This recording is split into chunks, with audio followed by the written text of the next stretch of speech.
noite, sejam todos muito bem-vindos aqui para mais um Bate-Papo Topway. Hoje, nessa noite especial, a gente vai falar sobre o tema saúde mental. A gente está aqui finalizando, né, o mês do Janeiro Branco, essa campanha tão urgente e importante, que é para falar exatamente sobre isso, saúde mental. E eu trouxe aqui hoje, né, dois convidados super especiais que dominam esse tema. Eu vou deixar que eles mesmos se apresentem, né? São médicos, amigos, parceiros nossos aqui da Topway. Podem se apresentar. Olá, Maurição. Olá. Muito obrigado pelo convite. Extremamente feliz por estar aqui falando de uma das minhas grandes paixões aí, que é a saúde mental. Ainda lendo um pouquinho sobre o slogan, né? Corpo, mente e alma, impossível hoje falar sobre saúde, trabalhar o contexto de saúde sem abordar a questão da saúde mental, que é uma das minhas grandes paixões aí na vida. Exatamente, estamos em sinergia. Essa também é uma das minhas grandes paixões. E o Dr. Vinícius, se apresente aí. Eu sou o Dr. Vinícius Costa, formação inicial infectologista, mas logo fui para a medicina integrativa, que na verdade é integrar o corpo, mente e alma. E muitas pessoas perguntam, né? Doutor, no direct, recebo muito. Qual que é a sua especialidade? Eu falo, minha especialidade é olhar o ser humano como um ser humano. E eu acho que nada mais propício, porque nós estamos aqui para falar sobre algo que é muito interessante, que é o ser humano, na sua essência. E são coisas que são muitas vezes subjugadas, com preconceito, a pessoa tem vergonha de procurar ajuda e essa pessoa precisa muito de ajuda. Inclusive, eu creio que muitas pessoas vão olhar diferente depois de ver meu amigo Maurício falar, você e eu. Que Deus ilumine nossa live aqui. Isso aí, espero que todo mundo goste. E eu já quero começar, então, né, trazendo aqui para a mesa um tema que aí vem daquilo que eu acredito, né? O tema saúde mental está muito em alta, mas para mim, o ser humano, né, ele é uma unidade. Então, de forma didática, a gente separa corpo, mente e alma. Mas quando a gente fala de saúde, não existe só saúde mental, né? A saúde mental está atrelada à emocional, à espiritual e à física também. O que vocês acham sobre isso que eu falei? Concordam ou não? Isso é motivo de embate, às vezes, com alguns pacientes queridos, porque as pessoas queriam que tudo fosse dividido em caixinhas, porque aí ficaria muito mais fácil de, né, cuidar de cada uma das partes. A questão é que não, é tudo junto e misturado, e a energia vital que eu tenho disponível acaba se influenciando mutuamente, né? Então, se eu não estou bem mentalmente, isso vai repercutir no corpo, né? Se eu não estou com o meu corpo em fadiga, isso vai, de alguma maneira, refletir na saúde mental e na qualidade das relações entre as pessoas.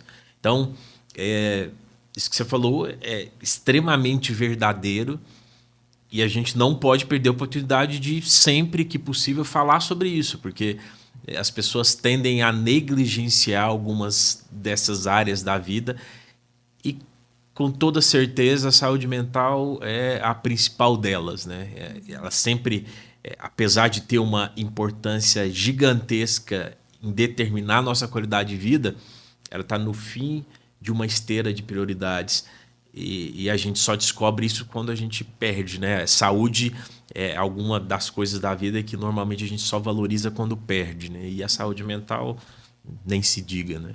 Exatamente. E o que está acontecendo, doutor Vinícius, que essa sociedade está tão doente, né? As pessoas estão cada vez mais adoecidas, tanto fisicamente quanto mentalmente e até emocional, espiritualmente falando. O que está acontecendo com o povo? É até interessante, puxando um gancho que o Maurício falou, que as pessoas, às vezes, ela entra no estado de burnout, depois o Maurício vai falar para vocês sobre isso, e ela passa muita energia, muito tempo para ganhar dinheiro. E ela perde a saúde. E esse dinheiro depois vai ser usado para cuidar da doença. Olha que interessante. Inclusive, existem estatísticas no SUS mostrando que se eu conseguisse dividir o investimento que é feito por pessoa, por cabeça, 80% é gasto nos últimos 2 anos da pessoa, de vida. Então, ela esqueceu da prevenção. E quando a gente fala prevenção, prevenção é do cuidado mental. Porque o que eu mais vejo são pessoas que têm vergonha de expressar seus sentimentos. Eu falar que tenho ansiedade? Eu falar que tenho depressão? Eu sou louco. Eu não sou louco.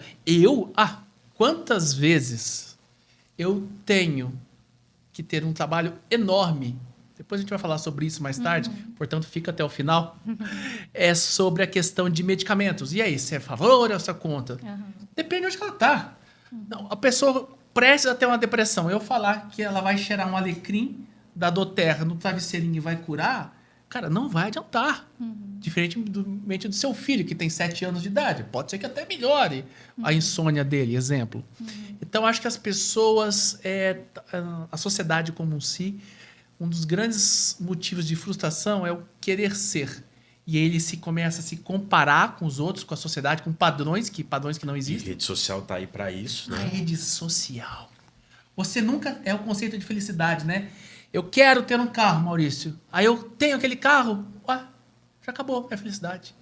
Lançaram um que já tem uma tecnologia que não tem nesse, eu já Muito tenho que rápido, né? trabalhar para conseguir esse. Todo aquele esforço, tudo que eu comprometi para conseguir conquistar, deixa de ter sentido, porque agora eu preciso conquistar o que é mais novo, o que é mais completo, né? O fato de criar sempre uma insatisfação gera uma compulsão por compra. Aí você vai trabalhando e as coisas que são chaves na vida, conexão com Deus, cuidar do corpo, seu casamento, sua relação do servir ao outro ser humano, a sua inteligência, até mesmo o seu profissional. Uma coisa que eu tenho feito, eu trabalho muito em domicílio, Maurício, hoje em dia, eu escolhi, eu só vou na casa de pacientes que eu iria sem ganhar. Eu sei que é meio doido, é meio... Você fala assim, mas como assim? Eu vou por prazer. É um ambiente que você frequentaria. Isso é o ambiente que eu frequentaria. Independente do financeiro. vínculo profissional. Mas doutor, eu sou CLT, não consigo fazer isso. Ok. Então para de... Porque às vezes tem pessoa que começa assim a semana. Ela começa a segunda pensando na sexta. Ela começa às 8 da manhã pensando às 5 da tarde. Elas começam janeiro pensando nas férias de julho. Eu não vejo a hora de aposentar. Que vida é essa? Você vê isso no consultório? Muito. Na verdade, acho que o que mais falta, né, para o ser humano comum, né, para todos nós, é essa ideia exatamente do que é ser previdente. A gente fala muito pouco sobre isso, né? Discute-se muito sobre a importância de ter ou não uma previdência do ponto de vista financeiro para a velhice, mas as pessoas esquecem de realmente entender que conceito é esse, né? O que eu estou plantando para colher ali na frente? Hoje, há pouco tempo, saiu uma pesquisa muito importante, né, mensurando a probabilidade de desenvolvimento de demência com a qualidade de musculatura em membro inferior. Né? De fato, é a musculatura mais difícil de ser desenvolvida no corpo. Por que, então, ter uma musculatura de qualidade em membro inferior é um preditor de não desenvolvimento de demência? Porque, muito provavelmente, esse indivíduo foi um indivíduo que, durante toda a vida, se empenhou à prática de exercício físico. Se movimentou.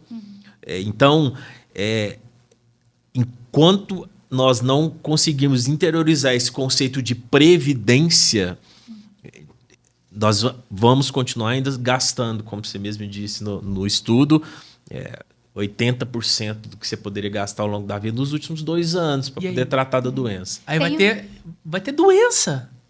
Você fica Tem brincando. uma frase que é aquelas típicas de Instagram que a gente posta, mas que eu gosto muito, que fala assim: o preço do reparo é sempre maior do que o preço do cuidado. Sem dúvida. E essa frase assim, me chama muita atenção, porque realmente é isso, né? As pessoas gastam rios de dinheiro com medicamentos para curar ali o sintoma de alguma coisa que já deu, mas acham caro investir em autoconhecimento, em autocuidado, Em suplemento, prevenção, em em suplementação. vitamina, minerais.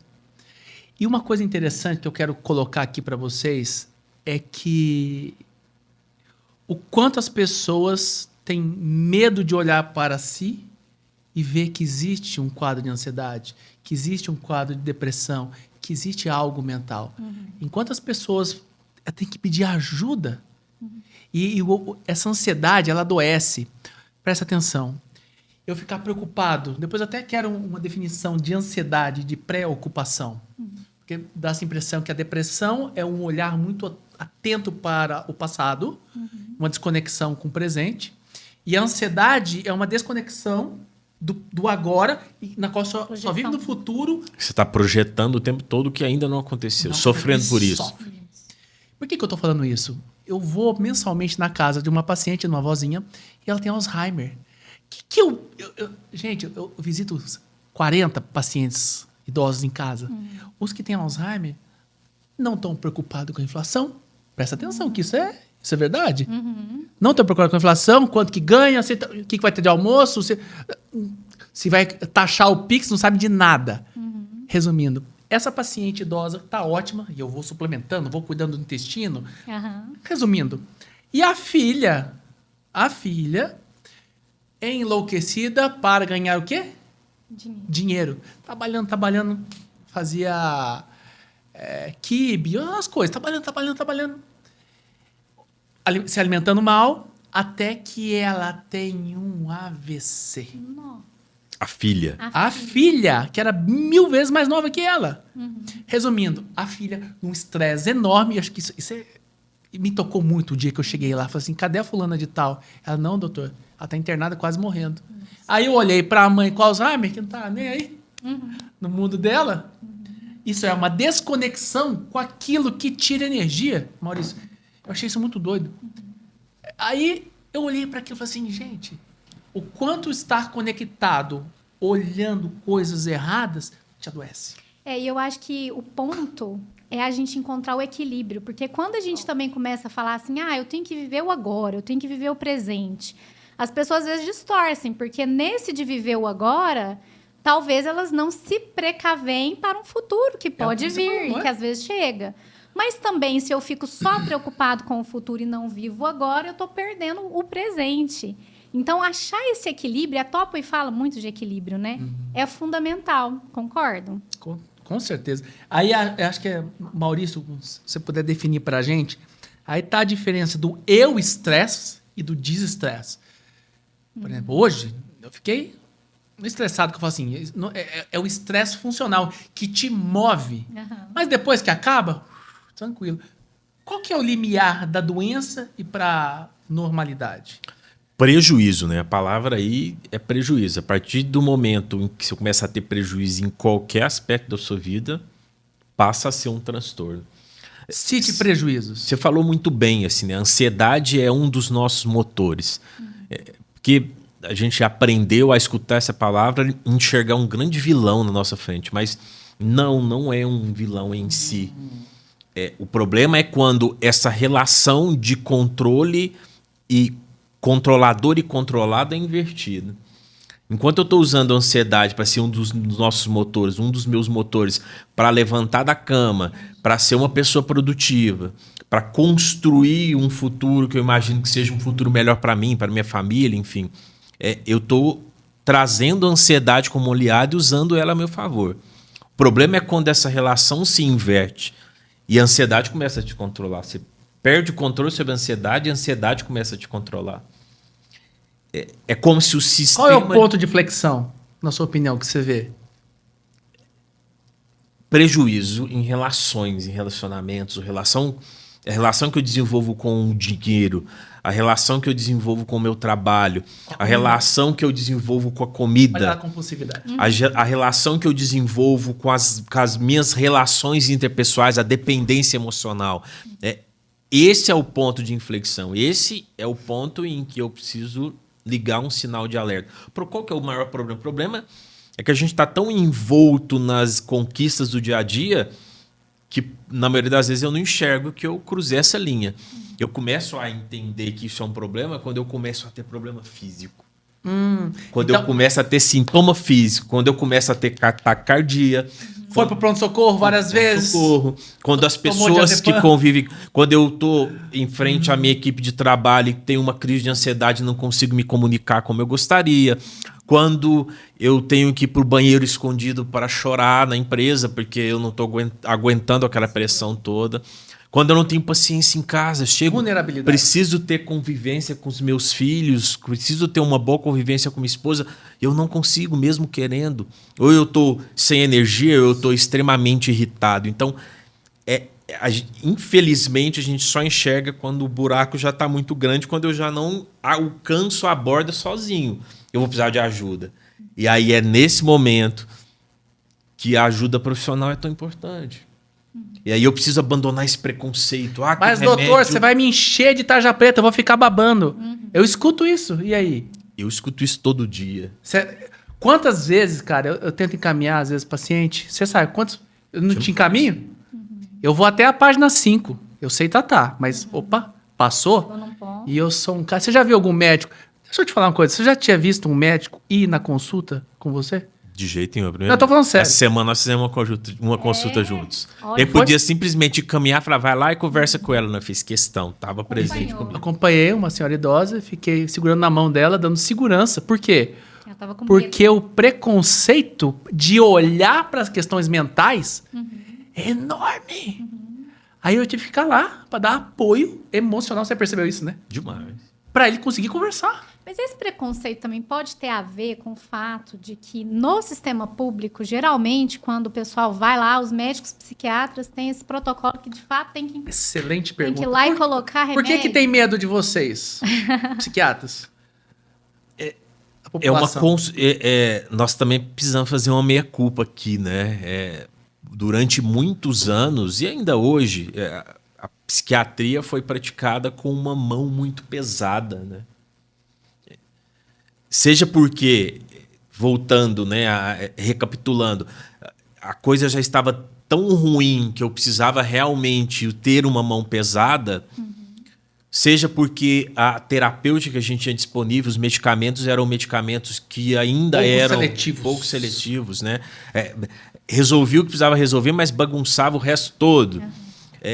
Então, há uma meia-culpa da ciência psiquiátrica nisso, e é exatamente por isso que as pesquisas estão a todo vapor para o desenvolvimento de medicamentos com cada vez menos efeitos colaterais, que cada vez mais bem tolerados pelo paciente, né? O paciente hoje ele é muito instruído. O paciente hoje ele já não quer só a remissão de sintoma, ele quer a remissão funcional. Ele quer voltar a ser um bom profissional, ele quer voltar a ser um bom pai, um bom marido, ele quer voltar a ser a pessoa que ele era antes de se adoecer, né? Então, as pesquisas, e hoje há muito mais investimento nessa área por motivos óbvios, né? O absenteísmo nas empresas, há pesquisas, né? Levantamentos epidemiológicos que demonstram que a saúde mental é a principal responsável por absenteísmo em empresa. Sem dúvida. E então, o burnout, então? Que é um assunto mais na moda do que burnout hoje em dia. Fadiga pelo trabalho. Infelizmente. Que é um assunto mais abordado hoje, seja em rede social, seja na mídia, seja na esquina, no cafezinho da esquina. Todo mundo está falando de burnout. Isso é um evento que surgiu hoje? Que surgiu agora? Não. Desde que o mundo... E é engraçado, né? É desde o CEO da empresa até a faxineira dos serviços gerais. Não escolhe, né? Não é seletivo. Não é seletivo. Mas uma das coisas que eu mais escuto também... Não vai fugir de mim hoje não, rapaz. É o seguinte, doutor... Dá pra fugir aqui eu vou da mesa? Tem topo aqui de baixo. O que eu mais vejo é o seguinte, eu quero que você seja bem sincero. Doutor, eu vou tomar remédio, eu vou ficar dependente, isso vai ser uma muleta, eu vou ficar broxa e vou engordar. São coisas que eu escuto, e eu tenho certeza que você escuta isso também. E eu vou tomar remédio, não tenho que fazer nada? Acho que era um conceito anterior. As pessoas hoje em dia têm muito preconceito, mas deixa você falar, porque eles achavam que o remédio ia fazer tudo por eles, lá no passado. E hoje, eu vejo o Maurício, que eu acompanho o trabalho dele, não. Você tem que tratar do corpo, mente e alma. Tem muito preconceito em relação a dar remédios? Maurício, você sente isso? De muleta? Vou ter que tomar o remédio pro resto da vida? Isso melhorou muito nos últimos anos, né? Acho que também muito porque os medicamentos melhoraram muito, né? São 3 áreas básicas de pavor dos pacientes. Libido, ganho de peso e sonolência. São as 3 áreas. É mesmo? Que, né, todo mundo chega preocupado, doutor, vai alterar isso? Então, os remédios mais modernos Gordo, broxa e dormir. foram desenvolvidos exatamente para que esses efeitos colaterais não estejam intensos, não sejam intensos. Lógico que aqueles primeiros dias de adaptação são dias um pouco, estou falando de dias, né? As pessoas às vezes têm a ideia que vão ficar meses, anos sofrendo com isso. Mas os primeiros dias de adaptação podem ser dias um pouco mais delicados, mas em curtíssimo prazo o medicamento começa a trazer um alívio e uma melhora na qualidade de vida. Eu não me canso de repetir isso, talvez seja o meu maior bordão. E se eu conseguir incutir isso nas pessoas, eu me dou por satisfeito nessa existência. É uma equação. Saúde mental é igual a qualidade de vida. No dia que a gente conseguir entender isso, aí nós vamos ter conseguido entender a importância da saúde mental na vida de cada um de nós. Porque o que a gente busca nessa vida a não ser por qualidade de vida? Para que a gente quer dinheiro? Para ter qualidade de vida. Por que eu quero um bom casamento? Para ter qualidade de vida. Por que eu quero bons filhos? Para ter qualidade de vida. Por que eu quero envelhecer com saúde? Para ter qualidade de vida. Então, em última instância, o que a gente busca é por qualidade de vida. E se qualidade de vida é igual saúde mental, é disso que a gente precisa. Então, conseguir entender essa equação e conseguir colocar essa equação na cabeça das pessoas é minha missão e eu não vou desistir até conseguir. Mas sabe o que eu faço muito? Eu posso falar a metáfora? Claro.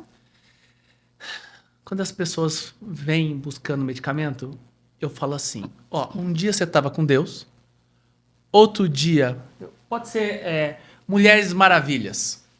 Quantos de você aí, mulher, você fica aguentando tudo, querendo ser uma heroína 24 horas? Você não veio no mundo para dar conta de tudo. Você vê que somos seres espirituais tendo uma experiência terrena. E aqui você vai cair, vai levantar, não importa cair. Reconheça a queda e levante rápido. Então você estava com Deus, aí você vai vivendo a vida e você vai perdendo a sua saúde por vários motivos. Aí chega uma hora que você cai. Essa queda eu chamo de doença. Então, lá, na minha opinião, vai ser às vezes necessário entrar com medicamento psiquiátrico. Sim. Certo? Agora, se você está aqui, pode ser que um 5-HTP melhore, uma ocitocina,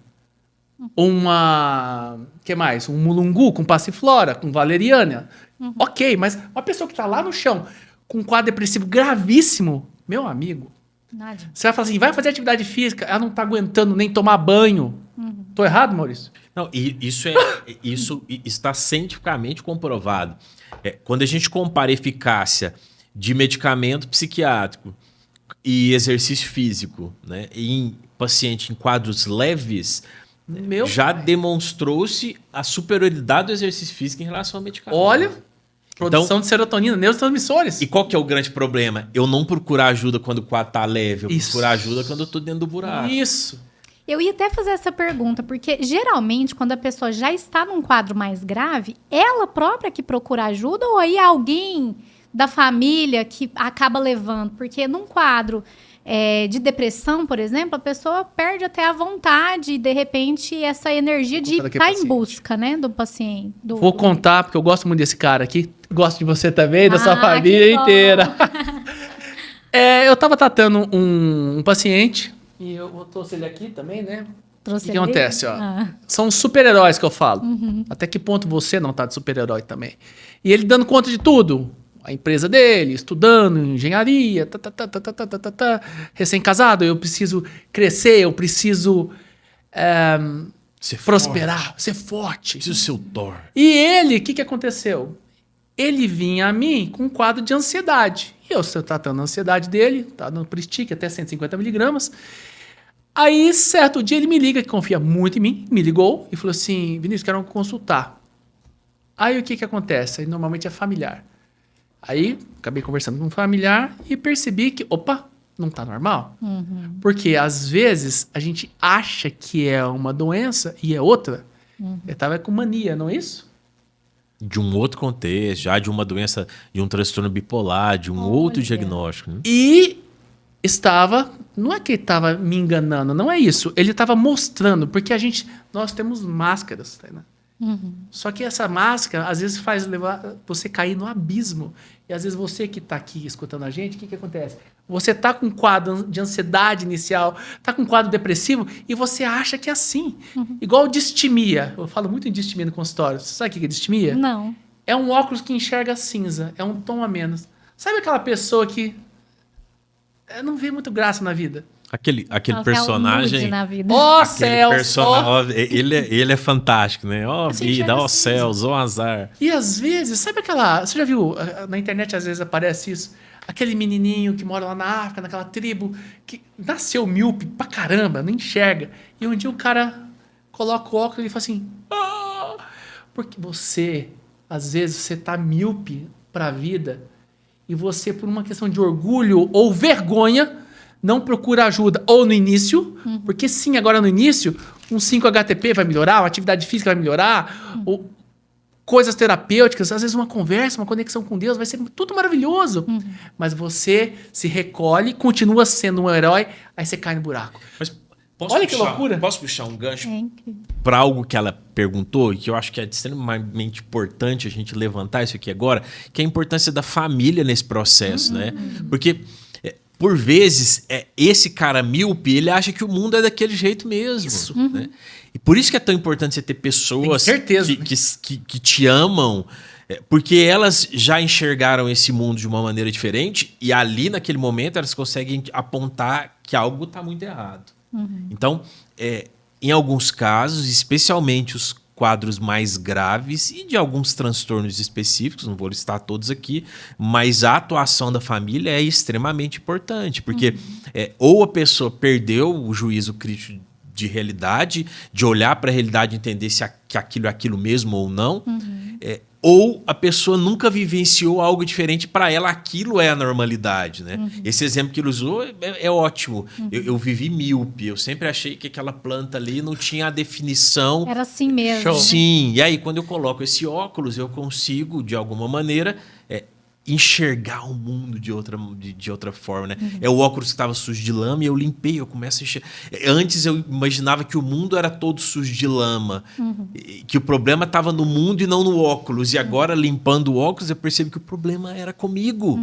Então eu deixo de projetar no outro, né? Outro grande problema, eu projeto no mundo. O problema são os nossos governantes, o problema A culpa sempre é do minha outro, né? família, Sempre do outro. o problema é minha empresa que me cobra muito. O problema nunca é a gente, A vitimização total, né?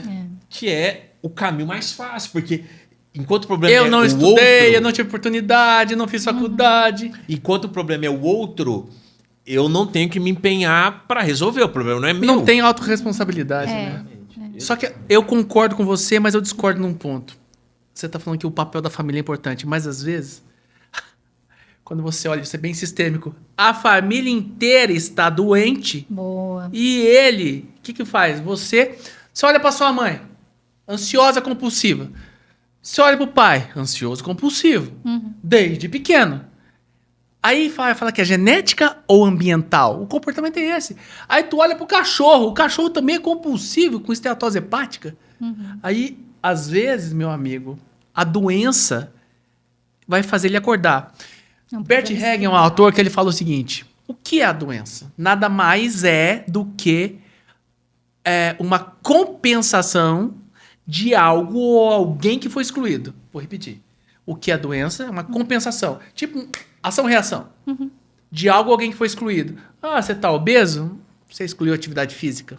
Você excluiu alimentação saudável. Você tá depressivo? Você excluiu sua mãe. Porque ela não, sei lá, não te colocou naquela escola. Mas ela não tinha dinheiro, ela não tinha oportunidade para fazer isso. E às vezes a culpa, o rancor, o ódio, o estado de não perdão geram problemas emocionais que você carrega pro resto da vida e não tem com quem conversar, às vezes, na família. Porque é justamente, Maurício, por isso que eu te falei que eu discordei, porque é justamente, às vezes, no elo familiar que tá o problema. Como que você enxerga isso? É impossível tratar alguns pacientes sem tratar a família junto. Isso. Então, não adianta eu limpar o óculos e ter alguém que tá sujando o óculos de lama Todo o tempo dia. todo. Então eu saio de lá, Show deixo de o óculos bola. limpo, ó, tô enxergando direitinho. Eu volto no outro dia o óculos todo sujo. Mas como que aconteceu isso? Não, eu tirei o óculos pra dormir, coloquei aqui do lado da escrivaninha, acordou no outro dia assim, a mãe ia lá e sujava esse óculos, a irmã, o pai, enfim.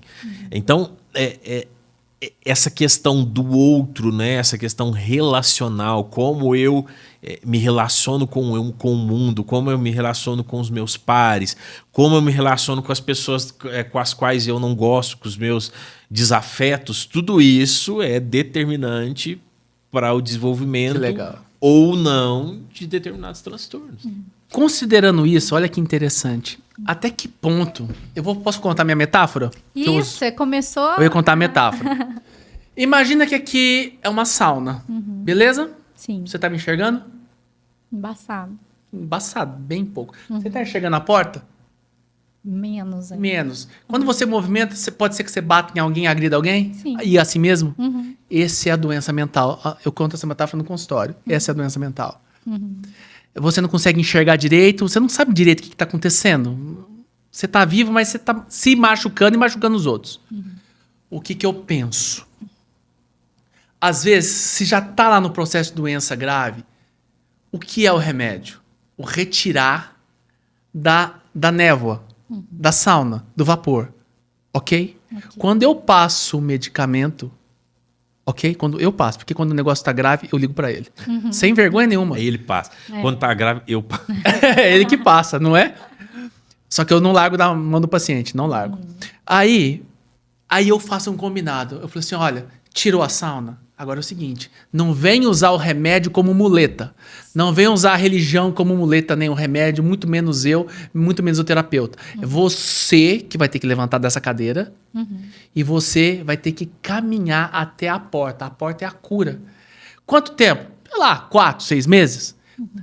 Ao curar, porque se a pessoa não quer curar, porque vai ter pessoas, ele vai falar daqui a pouco, que querem ter o remédio para não sentir dor. Mas eu digo hoje, nessa noite, que a dor pode ser a única maneira dela buscar a autorresponsabilidade e a cura. Porque imagina se eu colocar uma pedra no seu sapato e falo, vai andando até a próxima cidade. Começou a doer, eu te dou analgésico, certo? Doeu mais um pouco? Mais analgésico. Beleza. Mais. Vai chegar lá no final da caminhada, quando você tirar, seu pé vai estar inteiro acabado.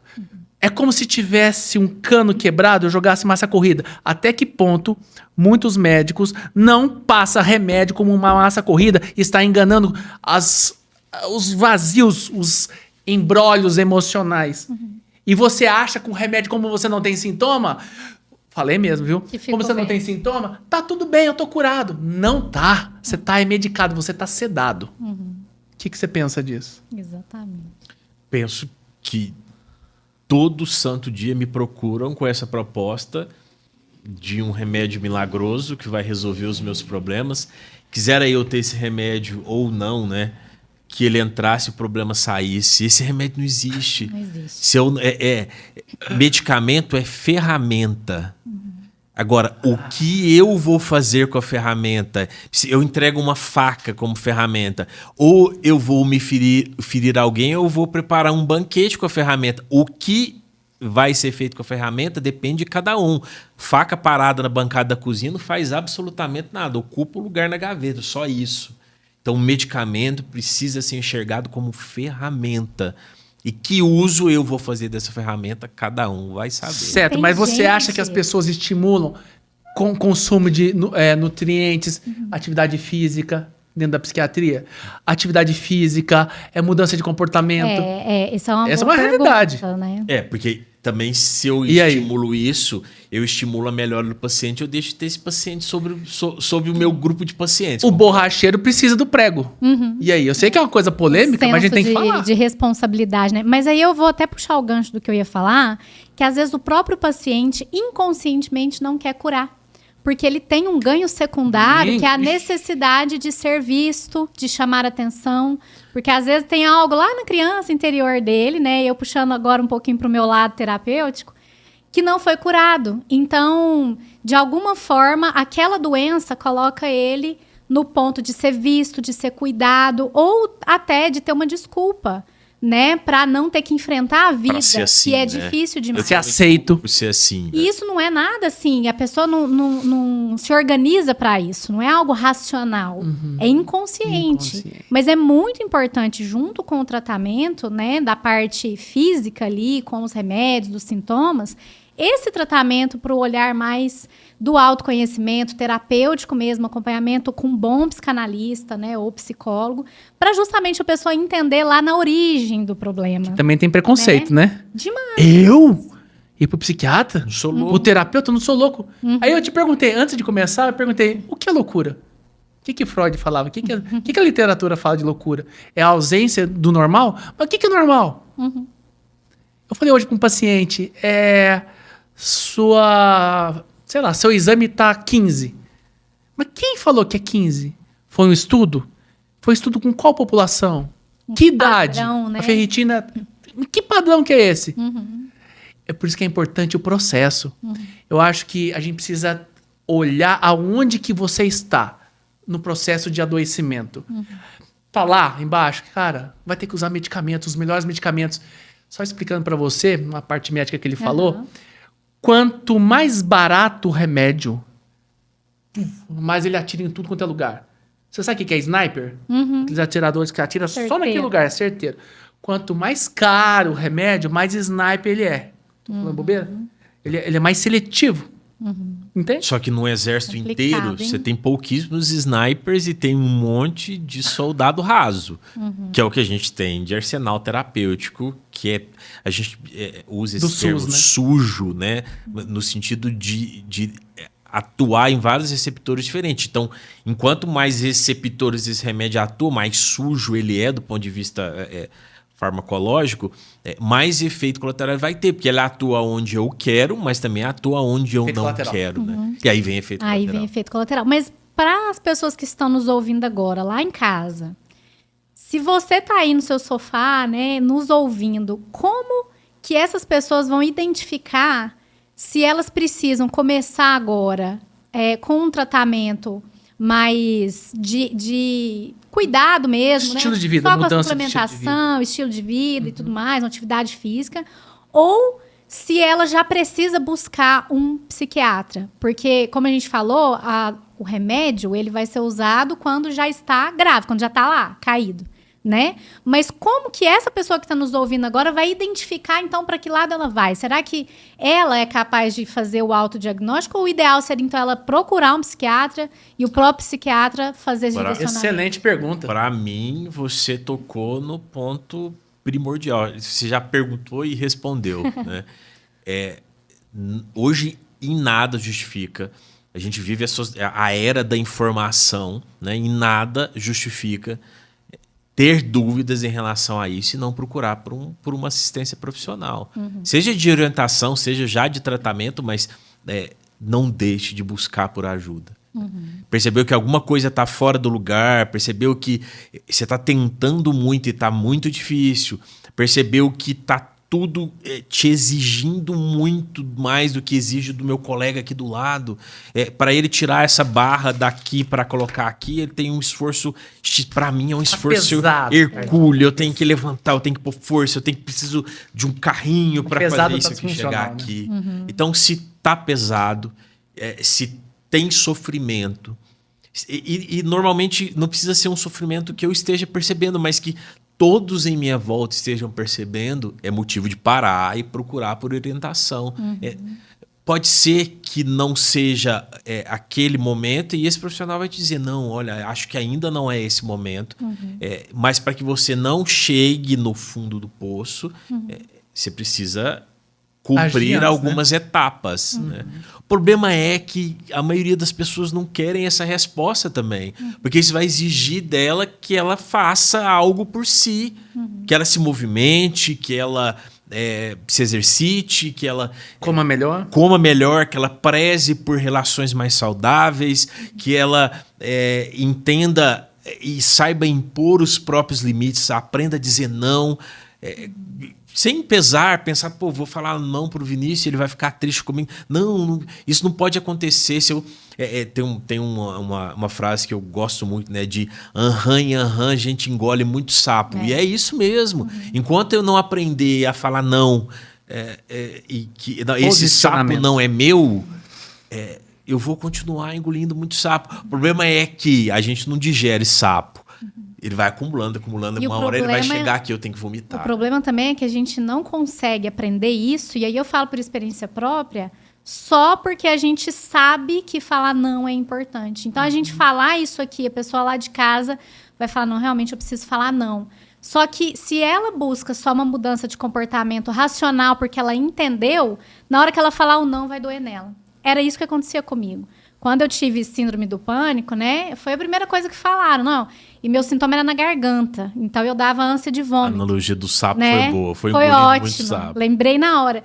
E aí, eu falava, tá, mas então eu tenho que falar não. Só que aí, eu comecei a falar o não, né? Mas aquilo me doía. Porque eu tinha algo mais profundo, né, da necessidade de ser ali aquela que agrada, boazinha e tudo, e aí eu não vou entrar nessa. Todo mundo gosta, que é aceita por todo mundo. Exatamente. Então, só eu saber que eu tinha que falar não resolveu. Eu precisei realmente me dispor a olhar mais profundamente onde estava o problema. Por isso que a gente está aqui, né, nesse janeiro branco, em nome da Topway, trazendo essa mensagem. Procure ajuda, porque só com ajuda profissional, seja de um terapeuta, de um médico, de um psiquiatra, só com ajuda terapêutica a gente realmente consegue chegar lá. Você usou uma metáfora, eu vou usar uma também. Quando a gente está vendo uma novela, a gente do lado de fora consegue enxergar o todo. Então, a gente fala, mas como é que a mocinha não enxergou que aquele cara é um bandido, né? Porque a gente fica indignado, porque nós estamos vendo o todo. Mas o protagonista, o personagem principal, só vê uma parte. Ele não vê aquilo que quem está de fora vê. E aí é a mesma coisa da gente, né? Então, a pessoa está vivendo... A gente é terapeuta, a gente é médico e a gente precisa de ajuda profissional. Porque na minha vida, eu só tenho uma visão de uma coisa, de uma cena. E pode estar distorcida, né? Distorcida. E quem está de fora, no caso o profissional, consegue te ajudar a enxergar o todo.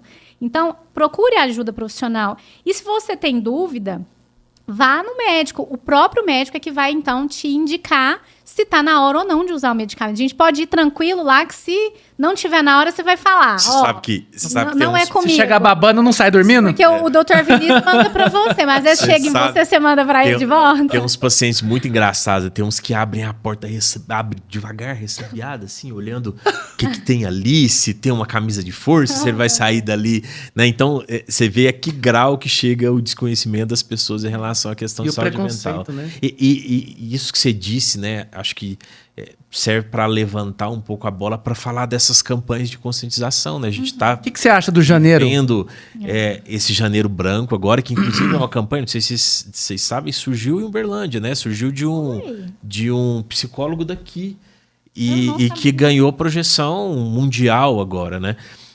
Eu sou um pouco crítico desses meses, assim, né? Eu acho que é extremamente importante no sentido de conscientizar e de chamar atenção exatamente para esse aspecto que a gente acabou de falar. Olha, alguma coisa está errada e isso não acontece só comigo. Pô, perfeito. A gente precisa desses momentos de conscientização. A minha crítica em relação a isso é até que ponto eu consigo tirar isso da conscientização e levar para a prática? Só em janeiro, é meu primeiro questionamento. Isso. A mama só em tal mês, a próstata só que ficou ainda ruim, bem, né? Só em... não é? Mas só em determinado mês, né? E a continuidade desse cuidado? Agora, trazendo um pouco, né, para o lado do profissional. Esse profissional está preparado lá na ponta para receber esse paciente? Ele, de fato, sabe como agir? Vamos falar do Setembro Amarelo, né, que é a questão da conscientização ao risco de suicídio. Será que o profissional está pronto para acolher esse paciente da maneira correta? Ou eu vou conscientizar, eu vou lançar luz sobre o problema, mas aí agora pronto, eu sei que eu tenho um problema, o que eu faço com ele? Essa é a minha crítica. Não sei, e isso é uma provocação, se a gente está conseguindo, na mesma velocidade, gerar conscientização e ação. Sair do campo da ideia, que é importante, em algum momento qualquer ação é uma ideia, mas o quanto eu estou conseguindo transformar essa conscientização em ação. Né? Então, não, lógico, de maneira alguma desmerecendo os movimentos, mas penso que a gente também tem que aproveitar esses momentos para levantar essas questões e pensar onde que tudo isso pode ficar mais bem... Conscientização sem ação é paralisado. Exatamente. Não E é? aí é o indivíduo que é ansioso, eu aumento ainda mais a ansiedade dele. É o indivíduo que é depressivo, eu deixo ainda mais deprimido, porque ele vê que ele não tem uma rede de apoio. Então, ao invés Uma de vez eu vi uma melhorar, ele piora. pesquisa, quando começa a falar muito de suicídio, aumenta o suicídio. Você potencializa. Eu te falei que eu estou fazendo pós de neurociências na PUC? Você comentou. Tinha falado. Aham. Que lá falou Fala. muito interessante da sua área, que depois eu lembro o artigo, que nunca existe só ansiedade. Você tem TDAH, você não tem só TDAH. São espectros, é um slide muito bonito que ele mostra o estudo assim. Quem é depressivo, ele também tem um pouco de ansiedade. Ele também tem um pouco de TDAH. E eu queria mostrar agora, gente, se vocês me permitirem, Claro. porque você vê a parte mental, você vê a parte terapêutica, e eu acabo vendo todos. Olha que interessante. Eu faço o elo. Do diagnóstico. Estou falando assim, às vezes a pessoa vem em mim, eu olho e eu vou encaminhar. Mas o que eu quero fazer é uma ponte. Lembra da metáfora? Sim. O super-herói, ele está aqui, ele está ansioso. E você que às vezes está em casa, não sabe assim, mas quais são os sintomas, doctor? Quais são os sintomas que a gente mais escuta? Pensamento acelerado. Pensamento que é igual o monjolo lá. Certo? Mesmo quando eu não quero, eu estou pensando... É como se fosse uma voz. Isso começa a ser doloroso. Doloroso. É um pensamento que traz dor, traz angústia. Não é um pensamento que... É importante a gente falar isso. É um pensamento que não te leva para frente. Putz, vai dar certo. Não, isso aqui não. É sempre meio que negativo. Pensamento associado, às vezes, à sudorese, a mão soa, né? Forma aquela pizza debaixo do sovaco. Taquicardia, dores musculares, sintoma digestivo, igual você teve. Aí tem os específicos, que a ansiedade tem vários tipos. E às vezes você tem um pouco de depressão, uma melancolia. Onde que eu quero entrar agora? Que essa parte é dele. Aí, meu querido, você já viu alguém ansioso indo na frutaria? Pelo amor de Deus, me dá 3 trem de cabeça de alface. Isso, me dá. Não. Vai comer o quê? É muito carboidrato. E existe uma tendência, porque o alimento, o açúcar, ele gera algo serotoninérgico que deixa calma, certo? E cada vez mais são vícios. É muito mais viciante um açúcar e um trigo do que a própria droga. Aí, a porcaria que tu vai comendo porque você não olhou para suas questões mentais, vai começar... Pega o microimune para mim ali, ó. Pega ali para mim. O que vai fazer? Vai começar a alterar a sua flora. E ao alterar a sua flora, vai prejudicar o quê? A sua imunidade. Aí você vai no... Quer que eu te ensine medicina em 1 minuto? Não vou falar isso, não. Aí o cara te atende 1 minuto, lasca antibiótico, e era vírus. Aí você sabe o que acontece, bebê? Mata as bactérias. Aí o intestino, que produz serotonina pra caramba, diminui. Aí você, frustrado no casamento, frustrado na sua conexão com Deus, frustrado com um monte de coisa, come mais. E claro que vai comer trigo. Vai comer o quê? É doce. E, por exemplo, olha aqui, ó, esse produto da Top. Não tô fazendo propaganda, não. Isso aqui tem o quê? Prebiótico. Prebióticos. Isso aqui vai melhorar a sua flora intestinal. Então, por que você não atuou agora na retirada do alimento que te inflama, na atividade física, igual o Dr. Maurício falou, prebiótico? Não tá dormindo legal? Tá, olha lá a melatonina ali, ó. Usa uma melatonina. Faz. Hoje eu falei pro paciente, tá com insônia? Vai tomar Zolpidem? Ele tomava Zolpidem. Eu falei assim, meu amigo, não dá tomar Zolpidem se você não fizer higiene do sono. O cara não faz higiene do sono. Agora eu pergunto, será que os colegas estão com saco? Eu até acho que eles sabem o que é. Será que eles têm paciência de ensinar a higiene do sono? Isso é uma coisa que eu me pergunto. E se sabem, por que não o fazem? porque acha que está pagando pouco a consulta do convênio, então sai do convênio. Tô errado, Maurício? Eles têm 15 minutos. Porque às vezes a pessoa, o colega está insatisfeito e faz um atendimento muito superficial. E transfere o fato de não estar satisfeito para o paciente, que não tem culpa nenhuma disso. Já chega reclamando. Quantas vezes você já foi em profissional que já começa reclamando? É um absurdo, né? Aí a pessoa que está lá, porque às vezes o paciente, se você sente isso, eu tenho certeza disso, às vezes ele só queria um abraço. Às vezes ele só queria ser ouvido e não é ouvido. E você pode ter certeza, ele não vai direto no terapeuta, ele vai no médico. E como é que ele está sendo tratado ali? Ele está com uma dor. E a dor foi importante porque estava sinalizando algo que ele precisava melhorar, que ele precisava olhar, que ele precisava dar atenção. Aí, por isso que eu sou meio contra remédio sem... Eu sou contra remédio sem mudança de comportamento. Sim.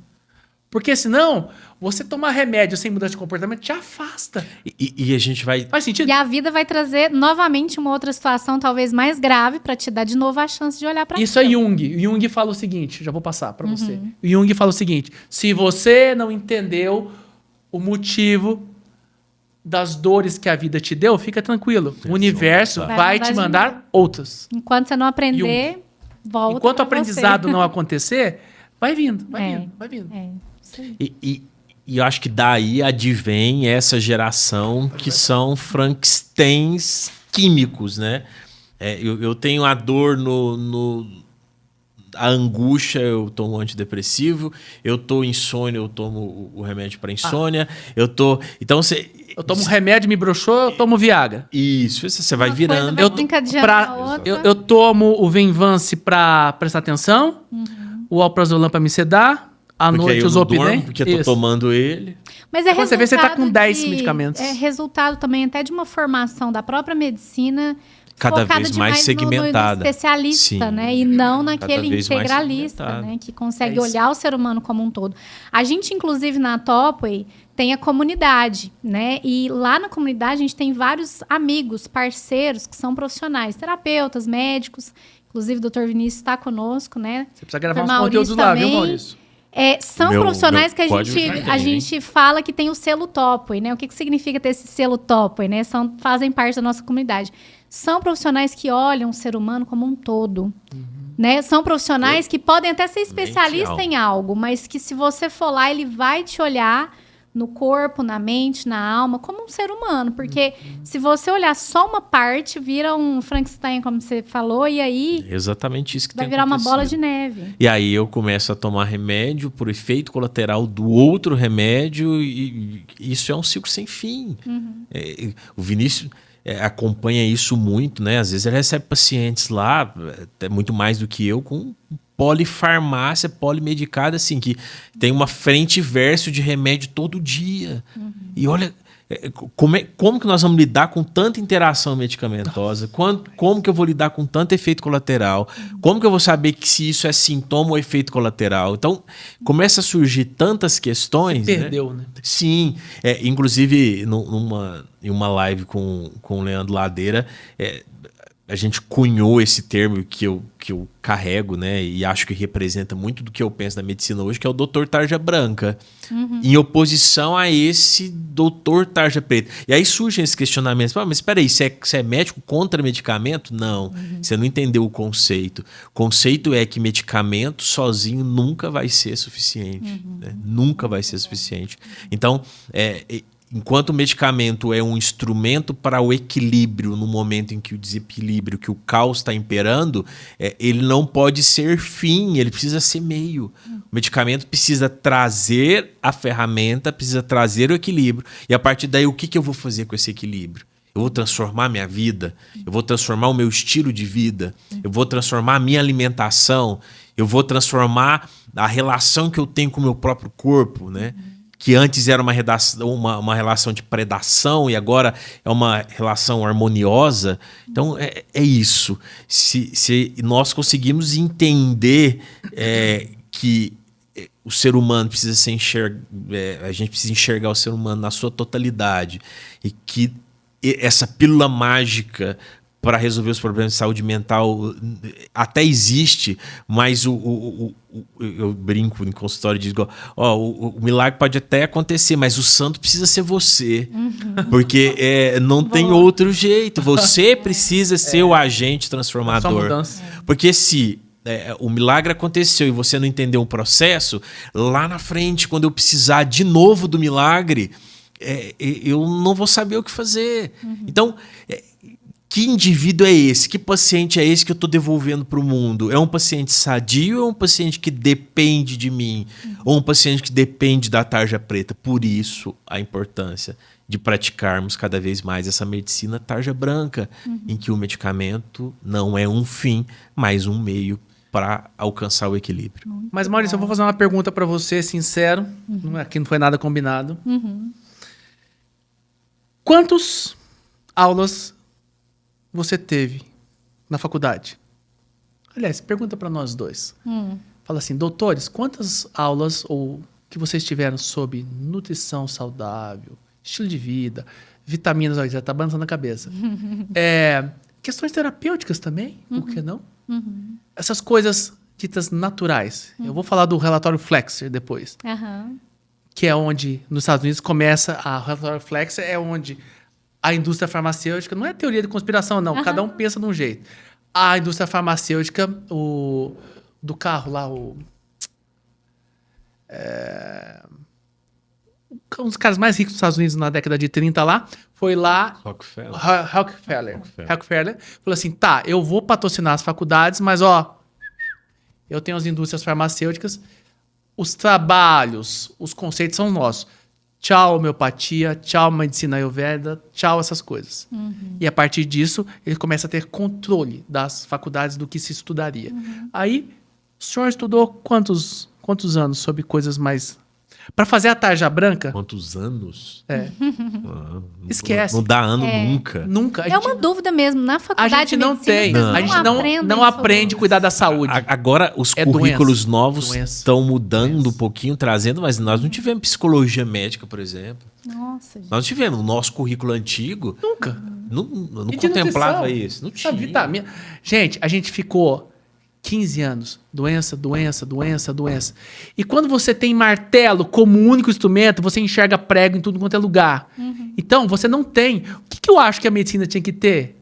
Sabe o Batman? Sabe um cinturão? Um cinturão? Sim. Calma aí, esse aqui agora precisa de terapia. Esse, não é que eu vou fazer, mas você tem que saber, até consciência. Mas como que você vai saber isso? Você entrando no indivíduo. Ser humano. Porque cada pessoa é uma pessoa. Esse vai precisar do remédio, esse vai precisar... Você tem que criar algo personalizado. Nem tudo serve para todo mundo. Você que está usando a receita do vizinho, presta atenção. Pode ser que serviu para ele, mas não vai servir para você. Mas você concorda que é muito mais simples? E agora quem vai te provocar sou eu. Você não concorda que é muito mais fácil, muito mais simplório pensar a medicina como foi pensado até hoje, do jeito que foi pensado até hoje, do que, de fato, ouvir o indivíduo com a devida atenção, que é entender o indivíduo... a individualidade de cada um, né? Isso é muito... E aí, de novo, nós vamos voltar naquela discussão do paciente, do médico que está no convênio, que tem pouco tempo para... É muito mais simples eu não encontrar o problema de fato e fazer uma prescrição genérica do que individualizar as questões. É muito mais rápido. É muito mais rápido, porque não quer resolver o problema. Porque, dinheiro. presta atenção, valeu. É isso que eu ia falar. Porque pessoa satisfeita... Olha só, presta atenção. Pessoa satisfeita, conectada a Deus, com emocional, tem problema? Tem, mas com autoestima elevada, ressignificação, com casamento funcional. Não tem casamento perfeito, não. Casamento funcional, relação com os filhos funcionais. Tá tudo funcional. Essa pessoa... Ela não dá lucro pro sistema. E não quer guerra com ninguém também, convenhamos, né? Sim. Gente feliz não torra paciência. Não, gente feliz, gente. Aliás, eu queria saber, do ponto de vista da terapia e da... O que é felicidade para vocês? O que é o conceito de felicidade? Para mim, né, felicidade é algo que a gente encontra no instante. Então, eu não vejo a felicidade como um objetivo, sabe? Mais Assim, como um estado, né? Na como um verdade. estado mesmo, assim. E a gente fala muito isso aqui na Topway, né? Outro dia o Gustavo até comentou que o pessoal do marketing queria mudar o nosso slogan, que a gente fala, né? Rumo ao topo. E eles queriam, não, vamos colocar você no topo. Gente, não quis, porque não existe ninguém no topo o tempo todo. A gente está no caminho. Entre o nascer e o morrer, essa existência, ela está aqui para a gente caminhar. Então, hoje, a minha queda vai ser mais rápida ou vai ser num nível acima do que foi um ano atrás, mas não significa que eu não vou ter queda. Então, esse caminho em direção ao topo é que, para mim, significa felicidade. Eu hoje estar melhor do que eu estava ontem. É eu saber conseguir sair dos meus momentos de baixa mais rápido do que eu saía antes, mais forte. Aprender as lições que a vida me traz, né? Então, para mim é isso. Poético, hein, minha amiga? Poético. Você viu? Viu? E uma prova inequívoca disso que você está dizendo é que pergunte-me agora o que é felicidade e me pergunta daqui 5 anos, eu tenho certeza absoluta que a resposta é totalmente diferente. É engraçado. Porque nós somos pessoas totalmente diferentes. Eu gosto muito de cinema, você sabe, é uma das minhas paixões. E é impressionante como reassistir um filme ou reler um livro de tempos em tempos faz. A lente com que mudou, né? Totalmente. Sua lente muda. O óculos é outro. Eu continuo sendo o mesmo leitor, mas o óculos é outro. Então,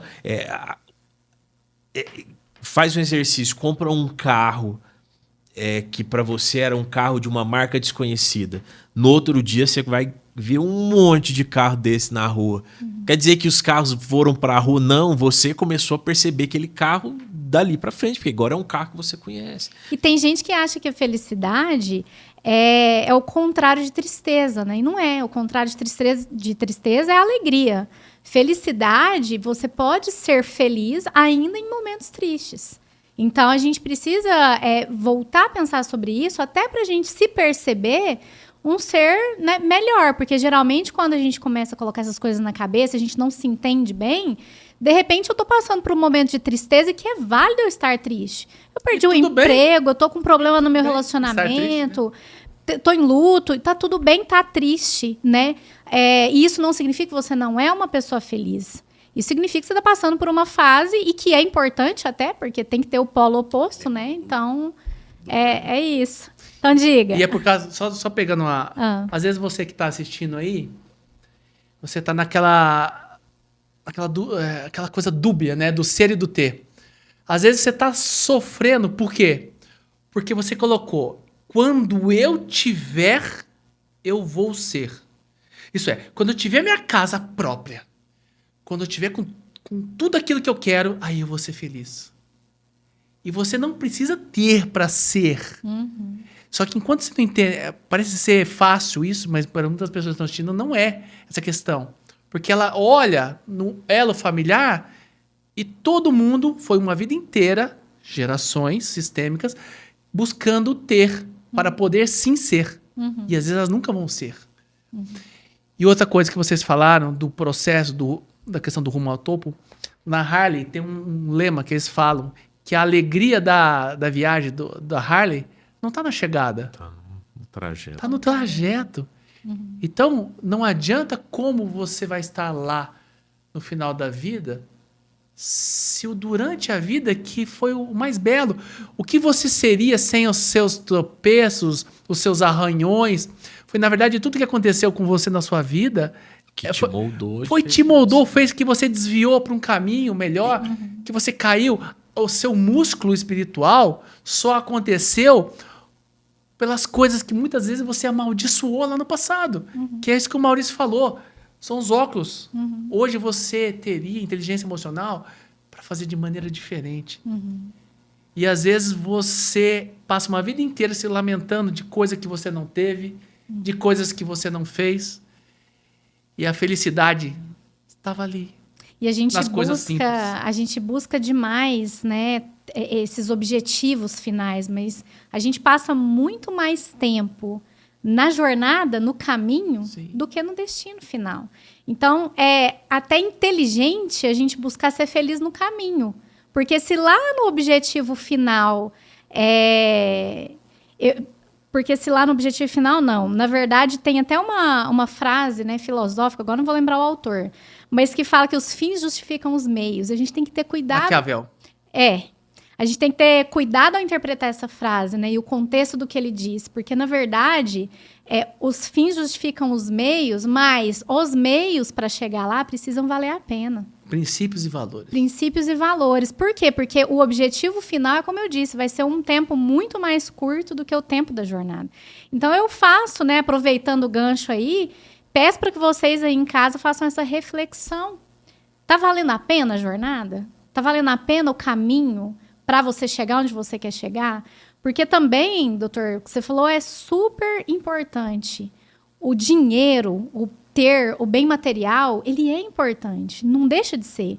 Só que é sistêmico. Se eu coloco o dinheiro no papel errado, como sendo um objetivo, ele está desempenhando o papel errado e aí não vai ser funcional. Eu tenho que colocar o dinheiro e o ter como uma consequência das escolhas que eu faço, da vida que eu levo. Aí sim, as coisas vão fluir bem. E olha que interessante, que eu vou puxar um gancho que ele quer puxar. A gente passa a maior vida no trajeto. Sim ou não? Sim.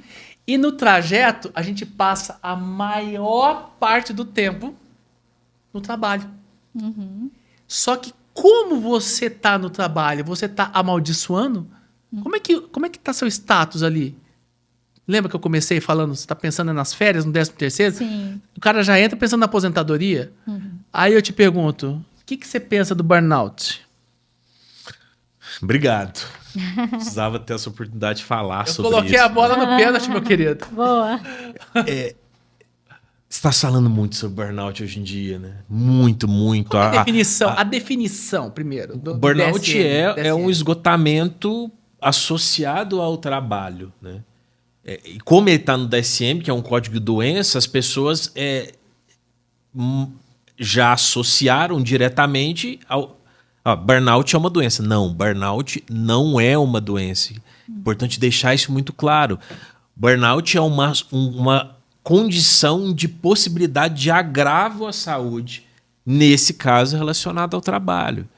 Então, ele não é uma doença, ele é uma porta de entrada para outras doenças, especialmente doenças psiquiátricas, doenças mentais. Então, se eu tenho uma condição de agravo à doença, e aí a gente pode comparar, por exemplo, lá na DSM está no mesmo grupo, por exemplo, pobreza extrema. Pobreza extrema não é uma doença, mas é uma condição de agravo à saúde, uma condição que vai predispor o aparecimento da doença.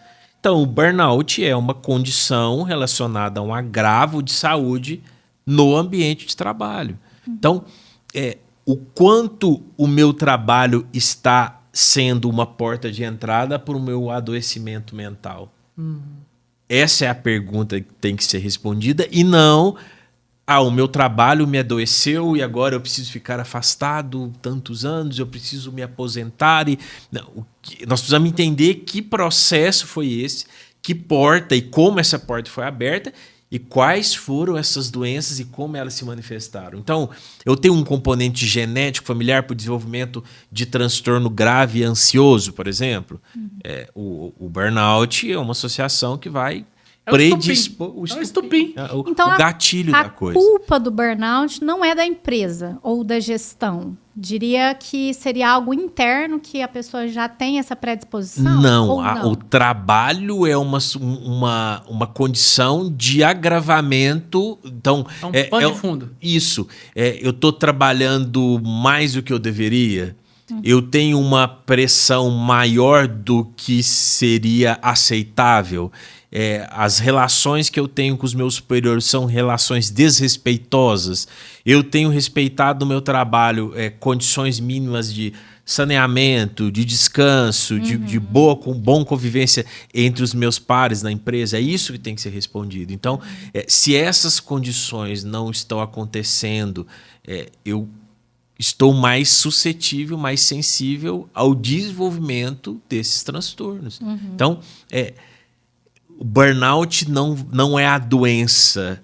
Burnout é o gatilho para que a doença se desenvolva. Entendi. E aí, quando a doença já está em curso, a gente precisa entender que não existe tratamento específico para burnout, mas eu preciso entender, por exemplo, que se eu estou com um funcionário depressivo, vários funcionários depressivos, eu preciso começar a desconfiar que talvez a condição de um agravo à saúde esteja acontecendo. E aí eu vou estimular a empresa a entender, olha, alguma coisa está insalubre aqui. Eu preciso entender por que essa porta está aberta para tantos funcionários. Então, burnout foi um conceito importante que surgiu, sim, mas nós estamos tratando todos nós do burnout da maneira como errada. uma doença. Como uma doença. E ele não é uma doença, ele é uma condição de agravo à saúde. Repito, como pobreza extrema. Então, ninguém é doente porque vive em pobreza extrema, mas a chance de desenvolver desnutrição, de ter um quadro psiquiátrico grave, de ter envolvimento, uma dependência química é muito maior do que um indivíduo que não vive de Eu te falo o que poderia amenizar isso. Quer? Quero. Não compra na farmácia. Não manipula. Também não é na igreja. Existia, conta uma metáfora, uma pessoa sábia estava andando e lá no Rio de Janeiro passou e estava lá um pedreiro colocando tijolos. Era uma segunda-feira, de manhã. E ele pergunta, e aí, o que você está fazendo? Eu tô aqui nessa porcaria desse sol, com fome, colocando essa merda de tijolo. E me pagam pouco pra caramba. Na outra semana, essa pessoa sábia passa na mesma rua, no mesmo horário, e não era aquela pessoa. E ele resolve fazer a mesma pergunta. E ele pergunta, o que você está fazendo? Eu estou colocando esse tijolo aqui, isso aqui vai ser o sonho de uma nação. Eu estou ajudando a construir um Maracanã. O meu propósito é fazer isso acontecer. E eu faço a diferença com esse tijolo. Se as pessoas tivessem, acordassem com um propósito, minha querida, no trabalho, estou falando de trabalho. Qual que é o seu trabalho? Não importa. O cara dele era botar tijolo. O meu é transformar as pessoas sem uso de medicamentos, trazendo a consciência. Mas se precisar de usar medicamento, eu uso. Medicamento muito pesado, eu passo para esse cara aqui, ó. Coisas terapêuticas, eu passo para lá daqui. Então, quando você tem um propósito muito definido, você sabe quem você é em Cristo, em Deus, o seu propósito espiritual está alinhado, quando você sabe qual que é o seu grande papel, você não veio aqui para ganhar dinheiro, você veio aqui para transformar pessoas, porque senão não teria graça a vida. Com certeza. E toda vez que você cresce, você tem que contribuir.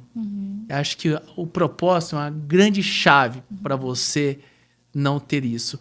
Mas se a própria empresa que você trabalha não tem propósito, significa que você tem que começar a pensar. Lá na Top é todo mundo apaixonado. A gente tem orgulho de mandar videozinho quando a gente está fora do horário de trabalho, trabalhando, né? É isso aí. É como Tenho uma certeza missão disso. mesmo. É uma assim. missão. E antes de ontem foi meu aniversário. Parabéns! Me perguntaram, né, se eu ainda tinha algum sonho, qual sonho que eu tinha. E para concluir aqui, né, esse nosso bate-papo super legal, super proveitoso, eu parei para pensar, falei, qual que é o meu sonho, né? O que eu ainda tenho de sonho? E eu achei a resposta, assim, eu acho que às vezes eu sou até meio utópica, mas a minha vontade, né, o sentido da minha vida é fazer com que essa mensagem que a gente tem aqui da Top possa chegar a tanta gente, que seja um movimento realmente revolucionário, para que as pessoas tenham um olhar diferente para o autocuidado. E com isso, a gente consiga melhorar esses índices que estão tão absurdos de suicídios, de depressão, de pânico, de burnout. Legal. Porque o mundo ele tem ficado muito adoecido, né? Eu falo que o mundo está caminhando para o buraco. E a Topway é esse caminho para o topo. Então, a gente quer construir algo diferente. Porque se a gente for na onda só da indústria, só do mundo moderno, a gente vai caminhar para o buraco, porque o autocuidado que a maioria prega, o autoconhecimento, a medicina, o que a maioria prega realmente está muito voltado para o interesse, né, comercial. E vai só até a página 2, né? Se O a gente buraco é não mais entender embaixo, né? que esse processo precisa ser um processo duradouro, que não vai acontecer de um dia para o outro, que todo e qualquer processo de transformação é um processo e por si só demanda tempo, demanda errar e acertar, demanda empenho, demanda dizer não, demanda abrir mão de coisas que nos eram muito caras e hoje a gente entende que já não faz parte mais da nossa vida. Então, gerar transformação, eu acho que é isso, essa que é a nossa proposta, que é a proposta da Topway, é sempre um processo demorado e nós não vamos desistir. Isso aqui faz parte desse projeto. E aquele tijolinho, né, que é da história que o doutor contou, a gente vai continuar colocando nosso tijolinho no lugar. Vão vir vendavais, vão vir gente por maldade tentar derrubar o tijolinho. Em alguns casos vão derrubar, a gente vai construir de novo. Mas nós não podemos desistir de construirmos pessoas mais saudáveis, física, mentalmente, que se alimentem bem, que pratiquem exercício físico, que tenham relações saudáveis com as outras pessoas, que sejam... que consigam construir um mundo melhor do que esse mundo que a gente recebeu. Então, eu acho que o Vinícius fala muito sobre isso, né? Propósito. Eu acho que, de novo falando dos nossos motores, né? Eu acho que a ansiedade é um dos nossos motores e o propósito é um dos motores da nossa ansiedade. É ela que faz com que a gente queira, que a gente tenha vontade, que a gente tenha garra, que a gente vá até o fim, que a gente não desista. Porque de desistir, a gente já desistiu muito. E hoje não é... Eu sempre falo para os meus pacientes, né? Principalmente... Eu trabalho muito com dependente químico, né? E aí eu digo para eles, irmão, enquanto você não olhar para sua vida, a nossa vida é um cardápio de restaurante. Enquanto a droga for um dos itens lá, você vai voltar a usar a droga.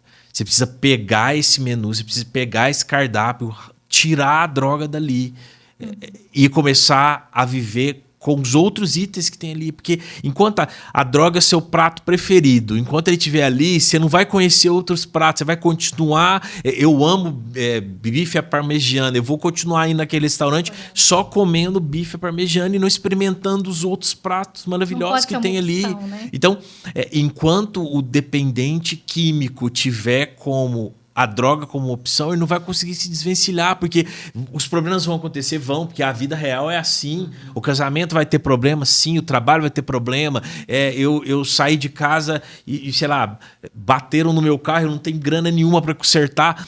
Essas situações vão acontecer. Aí eu vou abrir o meu cardápio.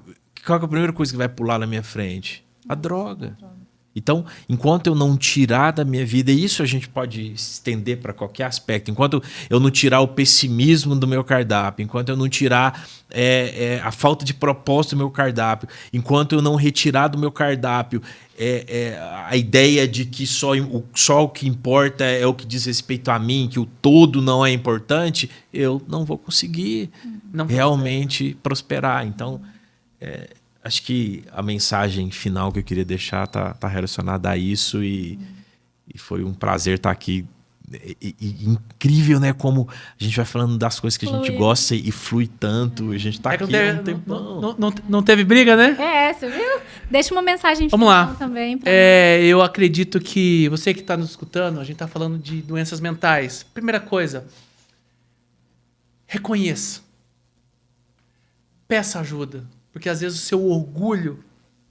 A máscara de novo. A máscara e você não tá enxergando que você está com problema. Então, peça ajuda. E nesse sentido, você, com a máscara, e na hora que está sentindo dor, você se empantufar de remédio, você se afasta da sua cura. Porque esse processo, que vocês dois falaram, de se auto-olhar, às vezes é doloroso. Ei, a dor é necessária para te movimentar. Às vezes vai ser necessário, porque é com a dor que você vai mudar aquilo que você não estava com coragem. Você não estava com coragem de sair de um casamento que estava falido, você não estava com coragem de mudar de emprego e transição, porque seus medos, suas inseguranças, as suas caraminholas que veio passado de outras gerações que você carrega, as suas frustrações, fazem com que você não tenha coragem de alavancar a sua vida. Então, hoje, comece a olhar para as suas emoções, faça algo diferente. Peça ajuda para profissionais competentes. Peça ajuda de seus amigos. E pare de colocar o bastão das decisões da sua vida para o outro. E você para de colocar o seu sarrafo lá em cima. Porque esse sarrafo lá em cima, para agradar o outro nem sabe que você existe. Então, faça isso. Alimentação saudável, estilo de vida saudável, usar vitaminas, minerais, isso é maravilhoso. E na hora certa, se precisar usar remédio, ok. Mas mude seu comportamento. Rumo ao topo, não é isso? Rumo ao topo. É Eu isso quero aí. agradecer Obrigado, imensamente vocês dois. Foi uma conversa muito produtiva. Realmente, né, somos apaixonados por pessoas.